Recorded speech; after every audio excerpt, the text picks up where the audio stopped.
چلیے جی، سورت ہجر سے 14واں پارہ شروع ہوتا ہے، پارہ نمبر 14 سورت ہجر سے۔ تھوڑی سی باتیں اس پارے کے بارے میں کر کے انشاءاللہ ہم سورت کو شروع کریں گے۔ پورے پارے کا مین تھیم کیا ہے؟ مقصد پہ نظر رکھو۔ ہم اس پارے میں اس پوائنٹ سے بہت کچھ دیکھیں گے کہ جو لوگ کامیاب ہو جاتے ہیں، کامیاب کون لوگ ہوتے ہیں؟ جو زندگی میں اپنے مقصد کو متعین کریں اور اس کے بعد اس کے پیچھے چلتے جائیں۔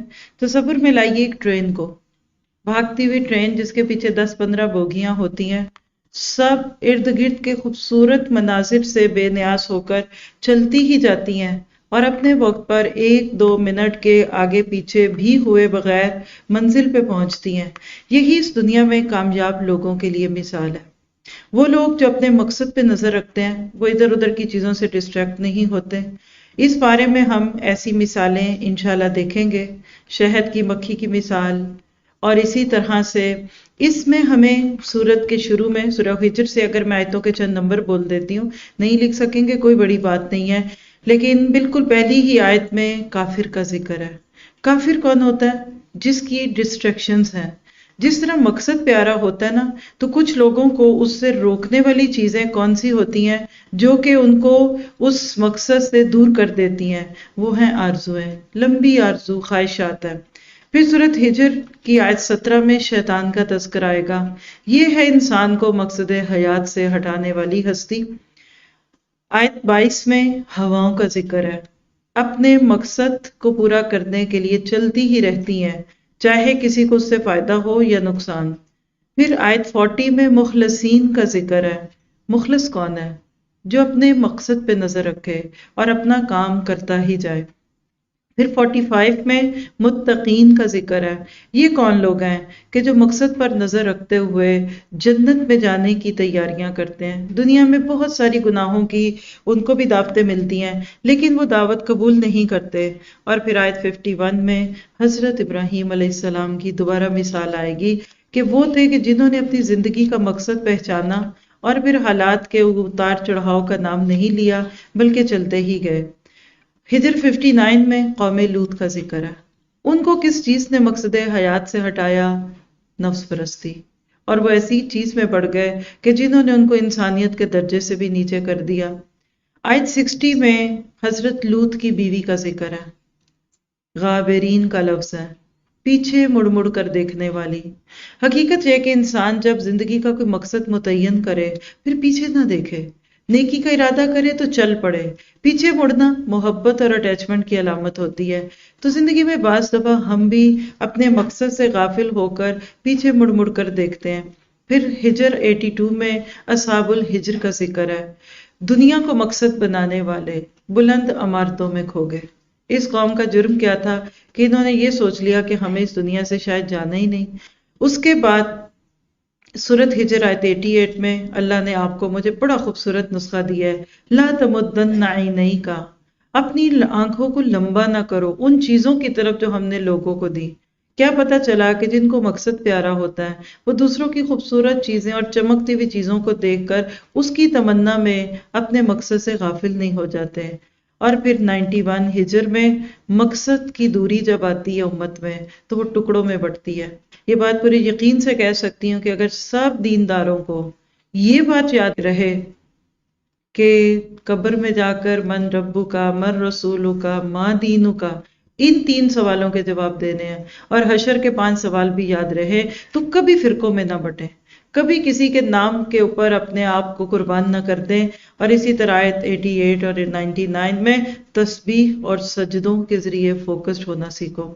زندگی کے اس میدان میں آپ کے میرے لیے ہمیشہ یہ پاسبلٹی ہوتی ہے کہ ہم اپنے مقصد سے دور ہو جاتے ہیں۔ اس کے بعد سورۃ نحل پڑھیں گے ہم، سورۃ النعم بھی کہتے ہیں اس کو، نعمتوں سے بھری ہوئی سورت ہے۔ آیت 14 میں کشتیوں کی مثال ہم دیکھیں گے۔ ان کی زندگی کا ایک مقصد ہے، چاہے ان میں حص ہے کہ نہیں، لیکن اب دیکھیے ہر وہی کشتی کنارے پہ لگتی ہے جو اپنے کام سے کام رکھتی ہے۔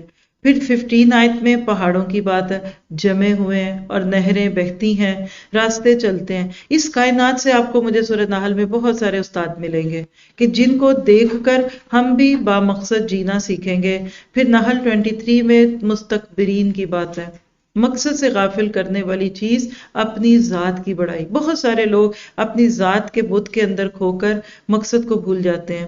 اور آیت 41 سے 42 میں مقصد کی خاطر ہجرت اور جہاد اور صبر کرنے والے، یعنی جب مقصد زندگی کے راستے میں بڑی سے بڑی رکاوٹ بھی آ جائے تو اس سے الجھنے کی بجائے اس کو اپنے راستے سے ہٹانے والے ہوتے ہیں. آیت 45 میں نڈر ہونے والے اللہ کی پکڑ سے. حقیقت یہ ہے کہ جب بندہ نڈر ہو جاتا ہے نا تو وہ نہ دنیا کا رہتا ہے نہ آخرت کا رہتا ہے. آیت 59 میں بیٹیوں کو زندہ گاڑنے والے، بے مقصدیت کے ساتھ جیتے ہیں. جو اولاد کو صرف اپنے دنیا کے فوائد کی نظر سے دیکھے گا تو اس کو پھر بیٹے ہی زیادہ اچھے لگیں گے، حالانکہ بیٹیاں دکھ سکھ میں ساتھ ہوتی ہیں. پاس نہ بھی ہوں، ماں باپ کے دکھ کے وقت پہ تڑپ جاتی ہیں، اور بعض دفعہ دیکھا گیا کہ بیٹے ساتھ ہوتے ہوئے بھی بے نیاز ہوتے ہیں. نہ بیٹا برا ہے نہ بیٹی اچھی ہے، بات یہ ہے کہ اولاد مقصد حیات نہیں ہے. اس اولاد کو باقیات الصالحات میں بدل دیجئے، پھر چاہے بیٹا ہو کہ بیٹی ہو. پھر اس کے بعد ہم سورۃ نحل 66 میں چوپایوں کا ذکر پڑھیں گے. انعام، دودھ دیتے ہیں. پیشاب اور خون کے درمیان سے دودھ نکلتا ہے. کیسے؟ کیونکہ جس کام پہ اللہ نے ان کو لگایا ہے وہ لگ رہے ہوئے. اگر ذرا سے ادھر سے ادھر ہوتے تو ہو سکتا ہے کہ دودھ میں پیشاب کی بو اور خون کا رنگ شامل ہوتا. اور آیت 68 جو ہماری اس پارے کی آیت تدبر بھی ہے، شہد کی مکھی کی بات ہے. اس کو سنتے وقت اور پڑھتے وقت تو یقینی بات ہے کہ ہم شرمسار ہی ہوں گے. کتنی چھوٹی مخلوق اتنی عقل مند ہے، اور ہم اتنا کچھ ہوتے ہوئے رکھتے ہوئے بعض دفعہ نہ سمجھ ہو جاتے ہیں. اور پھر 92 آیت میں اپنا ہی سود کاٹ کر دوبارہ بگاڑنے والی عورت، کہ جس کی زندگی کا جب مقصد نہیں، تو یہ وہ لوگ ہیں کہ جو کام شروع کرتے ہیں کچھ دن پھر چھوڑ دیتے ہیں، بس کام برائے کام کرتے ہیں. بات یہ ہے کہ میں نے آپ نے اپنا مقصد حیات ڈھونڈنا ہے. کہ آج کل ہمارا مقصد اور ہمارا فوکس ہمارا سیل فون نہیں ہو گیا؟ ہر چیز اسی کے گرد گھومتی ہے، گھنٹوں اس کا دیدار کرتے ہیں اور بے نیاز رہتے ہیں. اگر آج کی شیٹ دیکھ لیجئے، ایک نظر گو تھرو کر لیتے ہیں تو آپ کو اس میں بہت ساری چیزیں دکھیں گی. آیت تدبر آیت 68 سورۃ نحل ہے. انشاءاللہ جب ہم اس آیت پہ پہنچیں گے تو آپ خود بھی دیکھیں گے کہ اس میں ہمارے لیے کتنی پیاری باتیں ہیں. اسی سے متعلق آج کی بڑی خوبصورت حدیث بھی ہے.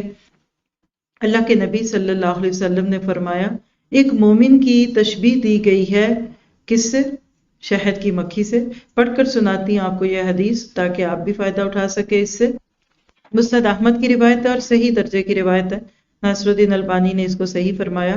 آپ نے فرمایا، قسم ہے اس ذات کی جس کے ہاتھ میں میری جان ہے، بے شک مومن کی مثال شہد کی مکھی کی سی ہے.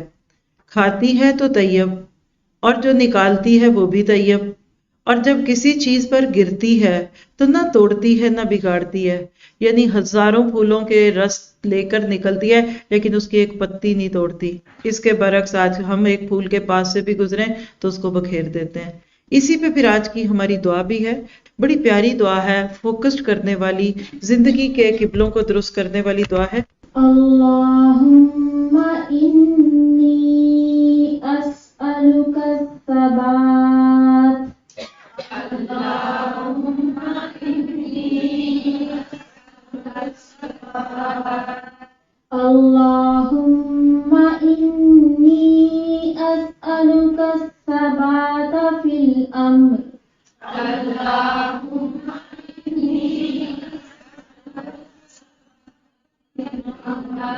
والعزیمة على الرشد وأسألك موجبات رحمتك وعزائم مغفرتك وأسألك شكر نعمتك وحسن عبادتك وأسألك قلبا سليما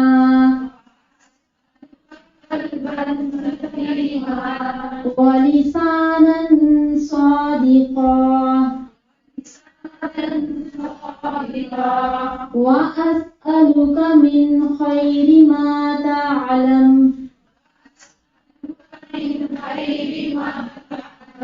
وأعوذ بك من شر ما تعلم